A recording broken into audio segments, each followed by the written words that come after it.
మీ ఎలాంటి వ్యాపార ప్రకటనలకైనా వెంటనే మా ఛానల్ సంప్రదించండి. ప్రస్తుతం మనతో పాటు ప్రముఖ ఆధ్యాత్మికవేత్త మంత్రతంత్ర జ్యోతిష్యులు సురేష్ బాబు గారు మనతో ఉన్నారు. గురువుగారితో మాట్లాడేద్దాం. నమస్కారం గురుగారు. జయేష్మన్నారు. గురుగారు, శ్రీ పరాభవ నామ సంవత్సరం మరి ఉగాది రాశి ఫలితాలు ఏ విధంగా ఉన్నాయి చూద్దాం. తులారాశి వాళ్ళకి ఈ కొత్త సంవత్సరం ఏ విధంగా ఉండబోతుంది, వీళ్ళు ఎటువంటి జాగ్రత్తలు తీసుకోవాలి? ఖచ్చితంగా ఈ యొక్క 2026 సంవత్సరం యుగాది నుంచి 2027 సంవత్సరం వచ్చేటువంటి యుగాది వరకు కూడా ఈ సంవత్సరం మొత్తం కూడా ద్వాదశ రాశుల్లో ఒకటైనటువంటిది తులారాశి. ముఖ్యంగా దానికన్నా కూడా ముఖ్యంగా ఒక విషయం చెప్పాలి అందరికీ కూడా, ఏంటంటే ఈ యొక్క పరాభనామ సంవత్సరం ఏదైతే ఉందో ద్వాదశ రాశుల వారు అందరికీ కాదు, ప్రతి ఒక్కరు కూడా గుర్తుపెట్టుకోవాల్సిన ఒక విషయం ఏంటంటే నా తరపు నుంచిగా, దానికన్నా ముందు నూతన సంవత్సర శుభాకాంక్షలు అయితే మన ప్రేక్షకులకి, దాంతోపాటు మీకు కూడా గుర్తుపెట్టుకోవాల్సిన విషయం ఏంటంటే కనుక, ప్రతి ఒక్కరు కూడా ఎవరు ఏ పని అయితే చేస్తూ ఉంటారో ఆ పని మీద శక్తియుక్తులు, ధ్యానము, ధ్యాస ఇవన్నీ కూడా మనం పెట్టి చేసుకుంటూ ఉండాలి. మరొకటి, చంటి పిల్లలకి ఒక తల్లి అన్నం తినిపిస్తూ చందమామను చూపిస్తుంది, చందమామను చూపిస్తూ తినిపిస్తూ ఉంటుంది. ఇది పద్ధతి. పద్ధతి అంటే మనకి పుట్టిన తర్వాత మనము చేసేది, మనము చేయించుకున్నది మనకు గుర్తుండకపోవచ్చు, మన పిల్లలకి చేసేది అదే ఉంటుంది. ఆ చందమామను చూపిస్తూ మనం అన్నం తింటూ ఉంటాం. కాబట్టి అదేవిధంగా మన ఎదురుగా ఉన్నటువంటి వ్యక్తులు అలా లేరు ఈ రోజున. చందమామ అంటే దేవుడు కాబట్టి అతన్ని చూపిస్తూ తింటే కూడా కడుపు చల్లగా ఉంటుంది, తిన్నది అరుగుతూ ఉంటుంది. కాబట్టి చందమామను చూపియండి, లేదా సూర్యుడికి చూపియండి. సూర్యుడు చూపిస్తే విటమిన్ డి, B12 ఇవన్నీ వస్తే బాడీకి మంచి జరుగుతుంది. కానీ ఎదుటి వ్యక్తి ముందు చూపించడం, 10 మంది ముందు తినిపించడం, ఇలాంటి చేయడం ద్వారా కూడా పిల్లలు ఎదుగుదల లేకపోవడం ఒకటైతే వారి యొక్క ఆలోచన విధానం కూడా మారేటువంటి అవకాశాలు ఉన్నాయి. అలాంటి ఏమీ కూడా చేసేసి రోగాలు పాలయ్యేదానికి చేసుకోవద్దు. ఇది అవేర్నెస్ కోసం చెప్తా ఉన్నాం. ఇకపోతే తులారాశి, ఇది చెప్పడానికి కూడా ఒక కారణం ఉంది. తులారాశి అనగానే వారిలో తత్వం ఏంటి అంటే, తులారాశిలో ఉండేటువంటి వారంతా కూడా ఇరువురు కూడా దైవస్వరూపంగా ఉంటారు. ఎప్పుడు కూడా వీరికి ఉన్నా లేకపోయినా సహాయం చేసుకుంటూ వెళ్ళిపోతూ ఉంటారు. ఎవరైనా వచ్చి ఏమండి మీరు తప్పితే ఇంకెవరు చేయలేరు అంటే, ఆ ఒక కుబేరుడు టైప్లో, కుబేరుడు వెంకటేశ్వర స్వామికి ఇచ్చినట్టుగా, వెంకటేశ్వర స్వామి వడ్డీ కట్టినట్టుగానే వీరిద్దరి సంభాషణ అలా ఉంటుందన్నమాట. ఈ యొక్క తులారాశి వారు ఏం చేస్తారంటే దానాలు చేస్తూనే పోతుంటారు, అప్పు తీసుకొచ్చి చేస్తూ పోతుంటారు. ఈయనకి టయానికి, వీరికి తులారాశిలో ఉన్న వారికి ఏం కావాలి అంటే టయానికి ఫుడ్ దొరుకుతుంటే చాలు, ఇంకేం ఎక్స్పెక్ట్ చేయరు. ఏదైనా సరే దానం చేస్తూ ఎడం చేస్తూ ఇచ్చేస్తారు, మళ్ళీ గుర్తునిద్దామని చెప్పి ఎడం చేస్తూ ఇస్తూ ఉంటారు. అలాగా వీరు ఒక దేవుళ్ళ వరాలు ఇస్తూ ఉంటారు. వీళ్ళు ఎప్పుడు కూడా వరాలు ఇస్తూనే ఉంటారు. ఒకవేళ ఎవరైనా లవ్ చేశారనుకోండి, ఇప్పుడు నాకు మా ఇంట్లో ఒప్పుకోవట్లేదు అంటూ సరే అండి అంటారు, అంతే, ఇంకేం మాట్లాడలేరు, వీరు బలవంతం చేయలేరు. కాబట్టి వీరు చాలా మంచివారు. ఈ మంచివారుగా ఉండాలి అంటే వారికి కూడా కాలం కలిసి రావాలి. ఆ కాలం కలిసి వచ్చేది ఎప్పుడు ఉంది అంటే ఈ సంవత్సరం కనపడుతుంది. ఎందుకంటే వీరికి ఒకటి చూడండి, గమనించండి. ఆదాయం 5, వ్యయం 14, రాజ్యపూజ్యం 6, అవమానం కూడా 3. అంటే ఇక్కడ ఏమవుతుందంటే మన గణితం అనేది ఒకటి ఉంటుంది. పంచాంగ శాస్త్ర ప్రకారంగా తిథి వార నక్షత్రాలకి సంబంధించిగా గ్రహాల యొక్క స్థితిగతులను బట్టి ఆ సంవత్సరం మొత్తం ఎలా పరిగణనలో తీసుకోవాలో చూసుకొని ఆ ప్రకారంగా భాగించి ఈ యొక్క నెంబర్గా పరిగణనలో తీసుకుంటాం. కాబట్టి ప్రతి ఒక్కరి జీవితంలో ఇలానే ఉంటుందా అనేది లేదు. కానీ ఈ తులారాశి వారికి మిశ్రమ ఫలితాలు ఉంటాయని మాత్రం చెప్పచ్చు. అంటే గత 6 సంవత్సరాలుగా ఏదైనా కోర్టు విషయాల్లో కానీ, వీరికి సంబంధం లేకుండా షూరిటీస్ ఉండి వారు ఏదైనా బాధిస్తుంటే కానీ, భార్యాభర్తలు గొడవలు అయినా కానీ, అన్నతమ్ముల మధ్యన ఆస్తి తగాదాలు అయినా కానీ, పెళ్ళి అయిన తర్వాత పిల్లలు పుట్టకుండా ఉండడం అయినా కానీ, పెళ్ళి అయి భార్యాభర్తలు చాలా దూరపాటుగా ఉండడం అయినా కానీ, ఇవన్నీ కూడా వీరు 6 సంవత్సరాలుగా గమనిస్తూ ఉన్నాం. ఈ 6 సంవత్సరాలుగా ఇవే సమస్యలు ఉన్నాయి. అయితే ఎవరికి 25 సంవత్సరాలు దాటినటువంటి తులారాశి వారికి, ఇక 25 సంవత్సరాల లోపు ఉన్న వారికి ఎవరికైనా ఇప్పటివరకు పెళ్లి కాలేదంటే కనుక ఈ సంవత్సరం కూడా చేసుకోవద్దు అని నా ఉచిత సలహా అయితే ఇస్తాం. ఎందుకంటే ఈ సంవత్సరంలో శుక్రుడు ఈ యొక్క తులారాశికి నీచంలో ఉంటున్నాడు. గురువు కూడా అంత బలంగా లేడు. ఇకపోతే శుక్రుడు గురువు వీరిద్దరే వీరికి పెళ్లి చేస్తారు. ఇకపోతే శని బలం కూడా వీరి మీద పెద్దగా లేదు, ఉంటుంది, ఆయుష్కి ఏమి ఇబ్బంది లేదు. కానీ శని బలం బలంగా ఉంటేనే వీరు పెళ్లి చేసుకోవాలి. ఆ 3 లేవంటే ఒకటి ఉన్నా ఇంకోటి ఉండాలి, అయితే 3 కనిపించట్లా. ఇంకోటి ఉంది. ఇంకోటి కుజుడు కూడా కుంభరాశి, మీనరాశి, మేషరాశి ఇలా తిరుగుతూ తిరుగుతూ వచ్చేటప్పటికి మొదటి 6 మాసాలు అయిపోతాయి. మార్కెటింగ్, బ్యాంకింగ్, ఈ బ్యాంకింగ్ రంగాల్లో కూడా వీరు కొంచెము ముందడుగు వేసేలా ఉన్నది. వచ్చేటువంటి అవకాశాలని ఖచ్చితంగా అందిపుచ్చుకోవాలి.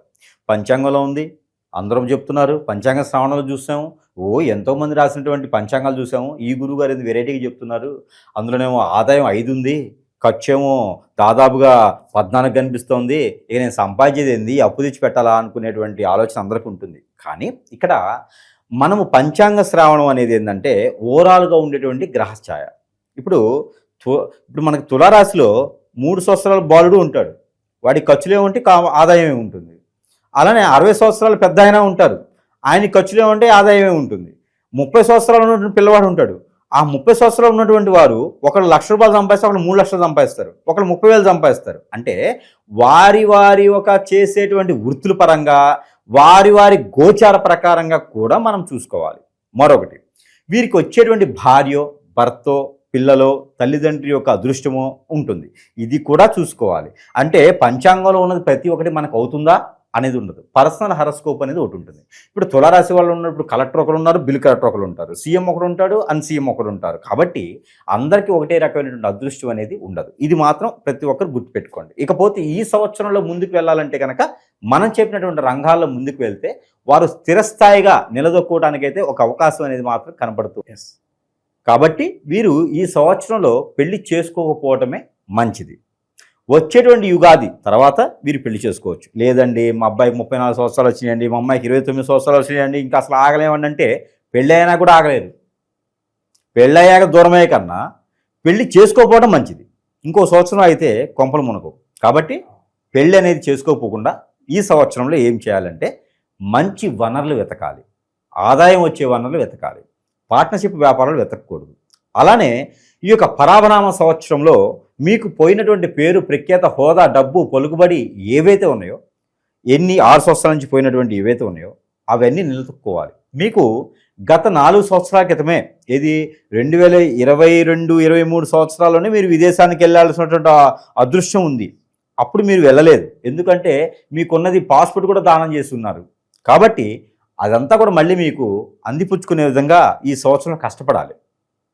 కష్టపడి విదేశాల్లో కావచ్చు, స్వదేశంలో కావచ్చు, మంచి జాబు, హోదా, ఒక స్థానం స్థావరించుకుంటే నెక్స్ట్ వచ్చేటువంటి సంవత్సరంలో వీరు ఒక స్థాయికి ఉంటారు.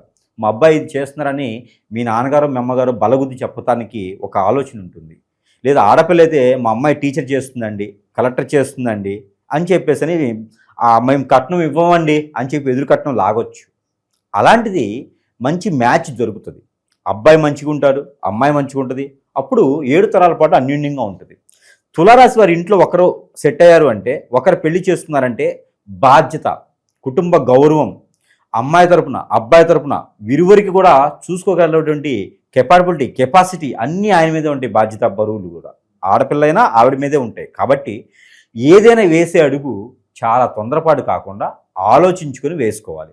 ప్రతి అడుగు కూడా వజ్రంతో సమానం, ప్రతి అడుగు కూడా మళ్ళీ వెనక్కి తీసుకునేటువంటి తత్వం. కాబట్టి వేసే ప్రతి అడుగు కూడా ఆచితూచి ముందుకు వేస్తే ఖచ్చితంగా రానున్నటువంటి 2027 ఏప్రిల్ 17వ తారీఖు వచ్చిన యుగాదిలోపు అన్ని రకాల రంగాల్లో కూడా వీరు స్థిరస్థాయిగా నిలబడి ఇంకొక ఎంతోమందికి ఉపాధి అవకాశాలు కల్పించే విధంగా కనిపిస్తున్నారు. అందులోనూ వీరు ఐరన్, ఇనుము, ఇటుక, సిమెంటు ఇలాంటి రంగాల్లో కూడా బాగా రాణించేస్తారు.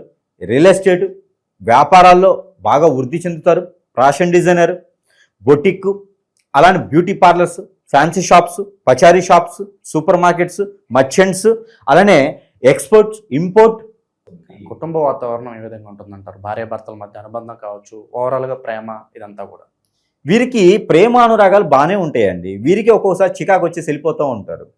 ఆ కాలు కొట్టుకుంటూ 2 జేబుల్లో చేతులు పెట్టుకుని వెళ్ళిపోతూ ఉంటారు అనమాట. వీళ్ళకి నాకేం సంబంధం లేదని వెళ్ళిపోతూ ఉంటారు. ఆ కోసుడు దూరం వెళ్ళిపోయి మళ్ళీ వెనక్కి వస్తారు. అబ్బా నా తప్పదులేదు, జీవితంలో నాకు ఎక్కడో రాసిపెట్టి ఉంది, నాకు తప్పేటట్లేదు అని చెప్పి మళ్ళీ వెనక్కి వస్తూ ఉంటారు అనమాట. కాబట్టి వీరు జీవితంలో కుటుంబాన్ని వదులుకోలేరండి. ఎందుకంటే అందరూ వదిలేసి వెళ్ళిపోయిన తర్వాత వీళ్ళు పడతారు, వీళ్ళు మేము పడతారు అన్నమాట, మీరే బాధ్యతని. కాబట్టి కుటుంబంలో వీరికి కలహాలేం ఉండవు. కాకపోతే వీరినే తక్కువ చేస్తారు. ఉన్నవాళ్ళంతా కూడా అబ్బా ఏం చేసావులే, వీరికి మీద బాధ్యతలు పెట్టి ఏదో చేయమంటే ఎక్కడికి వెళ్ళి చేస్తారు. వాడిని కూడా అవకాశం ఇవ్వాలి కదా. అవకాశం ఇస్తే కదా చేస్తారు. కానీ వాళ్ళకి ఉన్నటువంటి సమయాన్నే అవకాశంగా మలుచుకొని నిలబడేదానికి ప్రయత్నం చేస్తారు. ఎవరి మీద డిపెండ్ అవ్వరు. వాళ్ళు మాట మీద నిలబడేటువంటి వ్యక్తులు తులారాశి వారు. అందులోనూ అట్రాక్ట్ చేసే తత్వం ఉంటుంది వారిలో. ఎదుటి వాళ్ళందరినీ అలాగా కాఫీ ఇచ్చి కూర్చోబెట్టేసి మాట్లాడేసి వాళ్ళ దగ్గర నుంచి అన్నీ లాగేస్తారు. అంత టెక్నాలజీ ఉంటుంది వాళ్ళ దగ్గర. గురుగారు, నరఘోష నరదిష్టి కావచ్చు, ఈ శత్రువులు అధికంగా ఉండటం, అలాగే ఒక మనిషి ఎదుగుతున్నాడంటే ఆ ఎదుగుదలను తట్టుకోలేక కుళ్ళుబొద్దుతో ఏడో ఒక చెడు క్రియలు కావచ్చు ఇలాంటివన్నీ చేపిస్తూ ఉన్నారు. అలాగే భార్యాభర్తలు అన్యోన్యంగా ఉంటే ఎవరో ఒక పార్ట్నర్ని మన వైపు లాక్కోవాలని చూసి వాళ్ళ మీద కూడా ఏదో చెడు ప్రయోగాలలో చేపించడం, ఇలాంటి కేసులు అధికంగా అయిపోతున్నాయి. చాలామంది ఈ సమస్యలతో బాధపడుతున్నారు. పరిష్కారం ఏంటంటారు గురుగారు? ఖచ్చితంగా ఒకటి గుర్తుపెట్టుకోవాలండి. మనకి సంవత్సరాలు పోతూ ఉంటే వస్తూ ఉంటే, రోజులు పోతూ ఉంటే వస్తూ ఉంటాయి. ఇవి కాదు, గ్రహాలు మారుతూ ఉంటాయి, వాటి పని అవి చేసుకుంటూ ఉంటాయి. ఏ గ్రహం కూడా మనిషిని హింసించదు, చైతన్యాన్ని ఇస్తాయి. అన్ని గ్రహాలు కూడా. శని భగవానుడు కూడా చైతన్యం ఇస్తాడు మనిషికి. కానీ మానవ గ్రహాలు ఉంటాయి. ఈ మానవ గ్రహాలు మనం చేసేటువంటి మంచి పనులకి, మనకుండేటువంటి పేరు ప్రఖ్యాత హోదాకి తట్టుకోలేక, ఓర్చుకోలేక, వీరికి ఎందుకు ఉండాలనే వ్యసనం, కుళ్ళు, రంది, కుతంత్రంతో వీళ్ళందరూ కూడా ఏదో దగ్గరికి వెళ్ళేసి హిప్నటిజం, బ్లాక్ మ్యాజిక్, వశీకరణం, బాగలముఖి, భానుమతి, యక్షిని, స్పిరిట్ లాంటివి మందు పెట్టడం, మందుటి లాంటివి చేసేసి హింసిస్తారు. ఆడపిల్లల్ని వసూలు చేసుకోవటం, అబ్బాయిలను వసూలు చేసుకోవటం. ప్రపంచం అంతా మారిపోయింది. జాతకం బట్టి మనము ఉండట్లేదు. ఇప్పుడు ఒక్కొక్కరు ఉంటారండి, నాది ఈ రాశి అండి, నా రాశి వాళ్ళంతా బాగున్నారు, నేను ఎందుకు బాగాలేనంటే నీ గ్రహచారం కాదది, నీకు చేయించిన క్రియ. ఇది అందరికీ అర్థం కావడానికి టైం పడుతుంది. ప్రతి ఒక్కరు కూడా గమనించుకోవాలి. మన వీడియోస్ చూసి చాలామంది అండి ఈ రోజుల్లో చాలామంది అవేర్నెస్ తీసుకొని ఎక్కడెక్కడికో పోయి లక్షల రూపాయలు వదిలించుకొని కూడా జేబులు ఖాళీ చేసుకుని దగ్గరికి వచ్చేసి వాడికి మంచి జరిగిన రోజులు కూడా చాలా ఉన్నాయి. మీరు గమనించున్నారు. ఈ రోజు కూడా మనకి దాదాపు 15,000 మంది కస్టమర్స్ ఉన్నారు మన దగ్గర ఈ రోజున. అందరూ కూడా జాతకం సంబంధించిన వాళ్ళు కాదు. జాతకాలు బాగానే ఉంటాయి, ఏదో పరిహారం చేసుకుంటే అయిపోతుంది. కానీ అది కాదండి. ఇక్కడ ఎన్నో రకాల చెడు క్రియలు. మంచి భార్య ఉందంటే, మంచి చిన్న కుటుంబం ఉందంటే ఆ కుటుంబాన్ని విడదీసే విధంగా చెడు కళ్ళు, ఆ భార్య మేము కన్నేయటం, భర్త మేము కన్నేయటం, పిల్లల్ని హింసించి తీసుకుపోవడం, స్కూళ్ళ నుంచి కాలేజీల నుంచి లేపుకుపోవటం, అదే అంటారు కదా దాన్ని మన భాషలో అయితే. హింసించడం, రోడ్డు మేము పడేయటం, కొట్టినా చంపినా గిచ్చినా కూడా మళ్ళీ వాళ్ళే కావాలనుకోవటం, ఇవన్నీ కూడా చెడు క్రియలండి. ఈ చెడు క్రియలు మన ప్రపంచంలో చాపకంది నీరులాగా కొన్ని సంఘాల వారు ఏర్పడేసి ఇలాంటి హింసించి చిన్న చిన్న కుటుంబాలను నాశనం చేసి రోడ్డు మీద పడేస్తూ ఉన్నారు. ప్రతి ఒక్కరు కూడా గమనించుకోవాలి. జాతకాల్లో ఏముంటుందండి? పెళ్ళప్పుడు చూసుకోవాలి, లేకపోతే పంచలిపి చేపుడో రజస్వరప్పుడో చూసుకోవాలి, లేదా ఏదైనా ఆరోగ్య సమస్య వచ్చినప్పుడు చూసుకోవాలి, లేదా ఇల్లు గాలు కట్టేటప్పుడే చూసుకోవాలి. అంతేగాని ప్రతిసారి మనం జాతకం చూపించే అవసరం లేదు. జాతకంలో ఇలాంటి గృహరాలు ఉండవు. మీ పాప లేచిపోతుంది, మీ బాబు లేచిపోతాడు, మీ పాప ఎవరితో ఇబ్బందులు ఉన్నాయి, మీ భర్త మీ మాట విండి, ఇవన్నీ జాతకాల్లో ఉండవండి. అవి మానవ గ్రహాలు చేసేటువంటి పనులవి. అవి ఖచ్చితంగా మనకి దగ్గరికి సంప్రదిస్తేనే తెలుస్తుంది.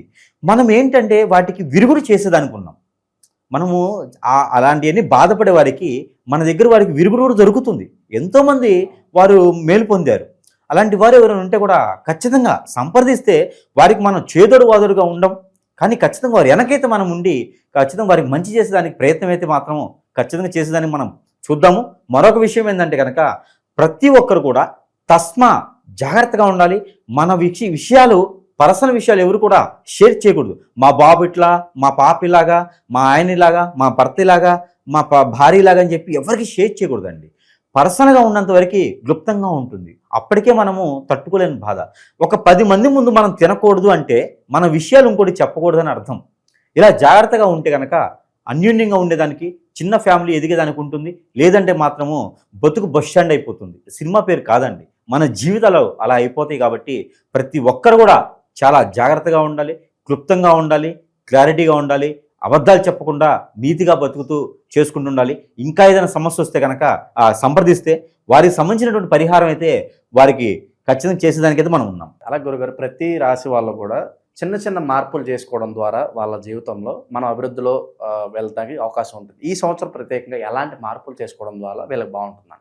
ఖచ్చితంగా అండి. వీళ్ళకి ఒకటండి, కొన్ని మనం మాధ్యమాల ద్వారా చెప్పలేం. అంటే ప్రతి ఒక్కరికి అలా ఉంటుంది అనేది ఉండదు. ముఖ్యంగా వీరిలో ఉన్నటువంటి చెడు వ్యసనం ఏమి ఉండదు.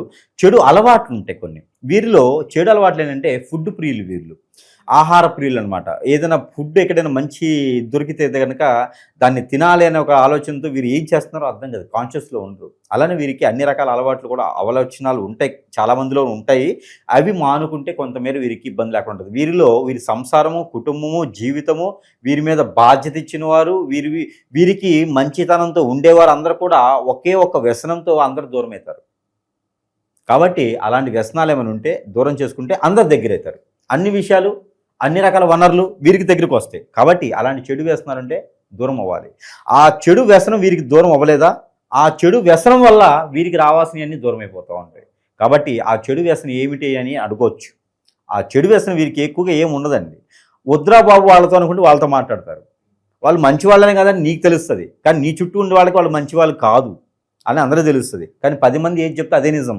కాబట్టి వారొక్కరిని దూరం పెడితే సంసారం, జీవితం బాగుంటుంది. నువ్వు కూడా వాళ్ళతో పాటు నిలబడతావు. అక్కతో, చెల్లితో వాళ్ళంతా జాబులు చేసుకుంటుంటే నువ్వు కూడా వాళ్ళతో పాటు నిలబడతావు. కానీ ఆ ప్రయత్నం వద్దని వాళ్ళు చెప్పారు అంటే మనకు తెలియని విషయాలు ఏమైనా ఉన్నాయేమో, అది మనం గ్రహించుకోవాలి. అది గ్రహించకుండా అబ్బా నువ్వేం నా చెప్పేదని చెప్పి వాళ్ళని దూరం పెడతాం మనం. అలానే చేయకుండా ఉండాలి. అది నడి వయసులో, అంటే దాదాపు 35-36 సంవత్సరాల లోపే జరిగిపోతుంది. దాని తర్వాత వారికి బాగుండాలంటే కనుక పెళ్ళి, లేట్ మ్యారేజ్ ఉంది వీళ్ళకి, లేదు అంటే చిన్నప్పుడే పెళ్లి చేసేస్తారు. కుటుంబ సభ్యుల్లోనే పెళ్లి జరిగేటువంటి అదృష్టం ఎక్కువ మందికి ఉంది. అది అవ్వకపోతే కనుక బయట మ్యాచ్, ఇంటర్ క్యాస్ట్ ఎక్కువ అయ్యేటువంటి అవకాశాలు ఉన్నాయి వీళ్ళలో. అంటే అదే ఇప్పుడు సపోజ్ ఒక సంఘం ఉంటుంది, ఒక కులం ఉంటుంది, ఆ కులంలో కాకుండా ఇంటర్ క్యాస్ట్ మ్యారేజెస్ అంటారు. లవ్ కావచ్చు, అరేంజ్ కావచ్చు, అలా అయ్యేటువంటి అవకాశాలు ఎక్కువ కనిపిస్తుంది ఎక్కువ ఏజ్ ఉన్న వారికి అయితే. కాబట్టి స్త్రీ పురుషుకి ఇరువురికి కూడా. మరొకటి, స్త్రీలకైతే ప్రత్యేకంగా టీచర్స్ గాను, banking, yoga, beauty parlours, fashion designer, అలానే బొటిక్ లాంటి వాటిల్లో బాగా రాణిస్తారు, పేరు ప్రఖ్యాత పొంచి ఉంటారు.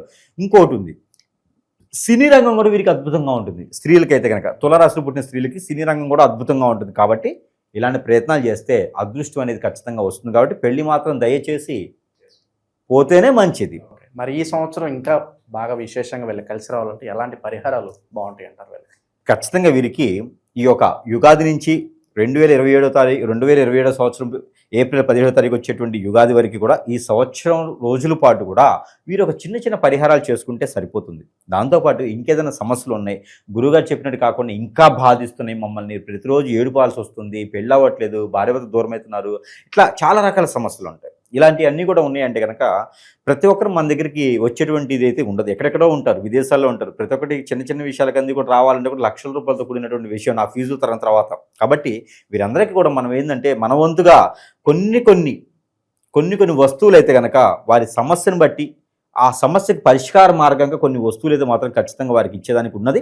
ఆ వస్తువులు కావాలంటే కూడా సరసమైనటువంటి ధరలను వారికి చెంతకే చేర్చేటువంటి సదవకాశాలు కూడా మన దగ్గర లభ్యపడుతున్నాయి. కాబట్టి దాన్ని సద్వినియోగం చేసుకోవచ్చు. ఇకపోతే వీరికి ఈ సంవత్సరం మొత్తం కూడా వీరికి gold, silver colours, gold colour, silver colour, అలానే blue colour, sky blue colour వీరికి అద్భుతంగా ఉంటాయి. ఈ సంవత్సరం మొత్తం కూడా అద్భుతంగా ఉంటాయి. నెంబర్ 9, 8 అండ్ 6 ఈ 3 నెంబర్ కూడా వీరికి అద్భుతంగా ఉంటాయి. కొత్త ఫ్రెండ్స్ అవుతారు, వారితో ఇలాంటి నెంబర్స్ ఏవి ఉంటుంది ఖచ్చితంగా చూసుకోవచ్చు. 6 కానీ 8 కానీ ఉంటుంది. కొత్తగా ఫ్రెండ్షిప్ అయ్యేటువంటి వ్యక్తులతో కూడా వారి క్యాలిక్యులేషన్, బర్త్డే కానీ, మంత్ కానీ, వారు సంపాదించేది కానీ, వారి పేరు కానీ టోటల్గా క్యాలిక్యులేషన్ చేస్తే వీరికి ఫ్రెండ్షిప్ అయ్యేది కూడా ఈ 3 నెంబర్లోనే అవుతారు. ఇక్కడే వీరికి అర్థమైపోద్ది ఏమిటి జీవితం అనేది. సో అలాంటి వాళ్ళతో రిలేషన్ కూడా లాంగ్ టైం ఉంటుంది. కాబట్టి వీరికి లక్కీ నెంబర్ కూడా ఆ 3. ఇంకా వీరికి వారం, శుక్రవారం, గురువారం 2 వారాలు వీరికి అద్భుతంగా ఉంటాయి. ఎక్కడైతే వీరికి వెళ్తారో అక్కడ పనులు లేటుగా అవుతాయి. కొంచెం నెమ్మదిగా ఉంటే, కోపం తగ్గించుకొని ఉంటే వీరికి అన్నీ కూడా సాధించుకోవచ్చు. ఇక వీరికి కలిసి వచ్చేటువంటి అన్నీ చెప్పాం కాబట్టి ఇక పరిహారాలు, ఇక దేవుని అనుగ్రహం కావాలి ఖచ్చితంగా వీరికి దేవుని అనుగ్రహం అంటే కనుక ఆంజనేయ స్వామి ఆలయంకి వెళ్ళి ఆకు పూజ చేయించుకోవాలి ప్రతి 3 మాసాలకు ఒకసారి అయినా సరే. లేదు అంటే కనుక శివాలయంలో అభిషేకం చేసుకోవాలి. పంచామృత అభిషేకం కనుక శివాలయంలో చేసుకుంటే చాలా మంచిది. అలానే రావి చెట్టు, వేప చెట్టు కలిసి ఉన్న దగ్గర వీరికి అదృష్టం ఉంటే కలిసి ఉంటే అక్కడ అభిషేకం చేసుకోవడం, నాగపడిలకి అభిషేకం చేసుకోవడం, మానస అమ్మవారికి అభిషేకం చేసుకోవడం, అలానే అమ్మవారికి కుంకుమర్చన చేయించుకోవడం లాంటివి దేవునికి సంబంధించినటువంటి చేసుకోవాలి. ఇక ఎప్పుడైనా ఒకసారి బఠానీ గుగ్గిళ్ళు ప్రతి బుధవారం కానీ అట్లా పెట్టుకుంటే చాలా మంచిది. ఇక ఎవరికైనా ఒక 2-3 భోజనం పెడితే ఇంకా మంచిది. వీరికిను ఈ కలిసి వచ్చేటువంటిది బాగుంటుంది, ఆర్థికంగా ఇబ్బందులు లేకుండా ఉంటారు. ఇక వీరికి ఇంకా కూడా కావాలి అనుకుంటే కనుక వీరు ప్రతిరోజు ప్రతి 3 రోజులకు ఒకసారి చేసుకునేటువంటి పరిహారం ఒకటి ఉన్నది. అదేమిటంటే కనుక గోధుమ పిండి ఉండలుగా చేసుకొని ఆ ఉండల్ని మనము పారెడు నీటిలో కానీ చేపల చెరువులో కానీ ఒక 4-5 ఉండలు వేయటం. ఆ ఉండలు వేసేటప్పుడు మనకున్న కోరికలు కానీ దోషాలు కానీ తీరాలి అనుకొని వేస్తే అన్ని రకాలుగా కూడా వీరికి సానుకూల పడేటువంటి వాతావరణం అయితే లభ్యపడుతుంది ఈ యొక్క సంవత్సరం మొత్తం కూడా ఈ యొక్క రాశి వారికి. ఓవరాల్గా ఈ రాశి వాళ్ళందరికీ కూడా విశేషంగా అన్ని కలిసి రావాలని చెప్పి మనస్ఫూర్తి కోరుకుందాం. ధన్యవాదాలు.